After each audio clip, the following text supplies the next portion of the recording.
আসন্ন নির্বাচনকে ঘিরে দেশজুড়ে বিরাজ করছে ভিন্ন রকম এক রাজনৈতিক আমেজ।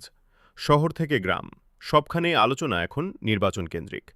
পোস্টার, ব্যানার আর মাইকের শব্দে মুখর হয়ে উঠেছে জনপদ। কক্সবাজারের বিভিন্ন রাজনৈতিক দল তাদের প্রার্থীদের পক্ষে প্রচারণা জোরদার করেছে। পথসভা, গণসংযোগ ও সামাজিক যোগাযোগ মাধ্যমে প্রচারণা চলছে পুরোদমে। ভোটারদের মধ্যেও দেখা যাচ্ছে বাড়তি আগ্রহ ও কৌতূহল।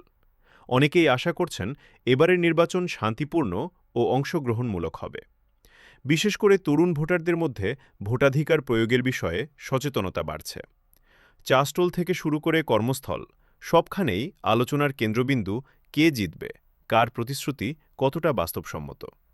এদিকে নির্বাচন কমিশন নির্বাচন সুষ্ঠু ও গ্রহণযোগ্য করতে নানা পদক্ষেপ নিয়েছে। সশস্ত্র বাহিনীসহ সকল আইনশৃঙ্খলা বাহিনীর তৎপর রয়েছে, যাতে ভোটের দিন কোনো ধরনের বিশৃঙ্খলা না ঘটে। আচরণবিধি মানতে প্রার্থীদের বারবার নির্দেশনা দেওয়া হচ্ছে। রাজনৈতিক বিশ্লেষকদের মতে এই নির্বাচন দেশের গণতান্ত্রিক ভবিষ্যতের জন্য গুরুত্বপূর্ণ। ভোটারদের সক্রিয় অংশগ্রহণই পারে একটি বিশ্বাসযোগ্য নির্বাচন উপহার দিতে।